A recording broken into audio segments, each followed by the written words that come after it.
Mr. President. Senator from Massachusetts. Thank you, Mr. President. You know, at this very moment, a high school junior is reading a report online for a class paper that she has due at the end of the week.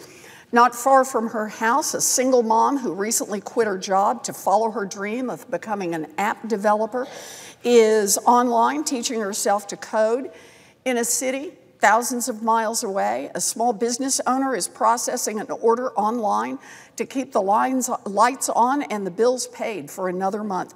And every night in living rooms across this country, grandparents pick up their smartphones to video chat with newborn grandchildren who are hundreds or even thousands of miles away. You know, let's face it, the internet is intricately woven into the fabric of American society. It is a very important part of our lives. But right now, our access to a fair and open internet is under siege. In December, the Federal Communications Commission, the FCC, voted to eliminate the net neutrality protections that stop internet providers from blocking access, filtering content, or charging higher fees for fast lanes. Three tactics that giant internet companies want to use to control the internet. Mr. President, the repeal of these protections has corporate greed and corruption written all over it. This may be what the special interests want, but the American people are opposed to the very idea of a restricted internet. Net neutrality provisions are wildly popular. When it comes to a free and open internet, 83% of Americans are clear about their position. They want and they demand a free and open internet. That is true for small businesses, entrepreneurs, and people from all backgrounds. So you have to ask yourself, why would the FCC vote to eliminate those protections? I'll tell you why.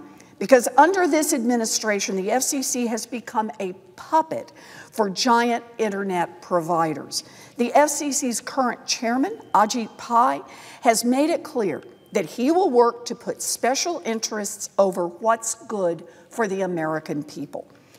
The FCC was once an agency dedicated to protecting and promoting the public interest, but it has morphed into an agency that exists solely to do the bidding of giant telecom companies. It is a disgrace. But who can say that we didn't see this coming? When Donald Trump won the White House, then FCC Commissioner Pai said that net neutrality's days were numbered.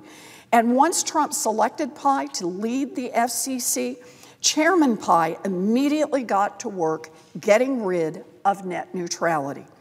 He opened up a new public comment period laying out a plan to destroy net neutrality.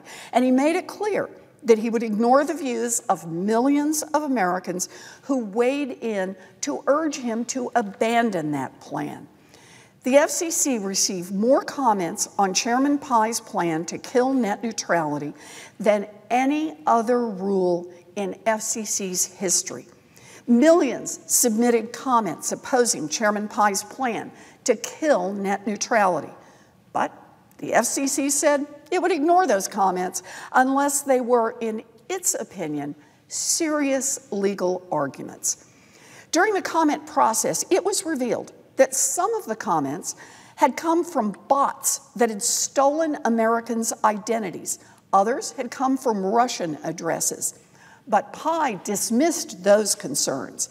He demonstrated that no matter what, he would forge ahead with his plan to hand over the internet to the biggest and most powerful internet providers. If Chairman Pai's plan is implemented, internet companies will literally get to set their own rules governing access to the internet. As long as they put their rules somewhere in the fine print, internet providers can pretty much do whatever they please. That's not the way government is supposed to work. The internet was created by a bunch of government and government-funded workers, and it is the government's job to protect Americans' access to a fair and open internet. The internet doesn't belong to giant internet companies. It belongs to the student striving to build a better future. It belongs to the young women and men working day and night on a new idea that will change the world. It belongs to the small business owner whose success depends on operating her business online. It belongs to the grandmas and the grandpas, the mothers and fathers, the sisters and brothers and friends who depend on the internet to remain connected to the people they love. It belongs to people who like to watch their favorite shows online or read the news or shop or play video games or just browse the internet. It belongs to all of us. And if the FCC will not stand up for the public interest, it's up to Congress to do so. But it'll take this Republican-controlled Congress prying itself free from the grip of giant companies and doing what's right for the American people. Today, we can take the first step. I ask every one of my colleagues in the Senate to join me in voting yes on the CRA resolution to restore net neutrality provisions. Thank you, Mr. President, and I yield the floor.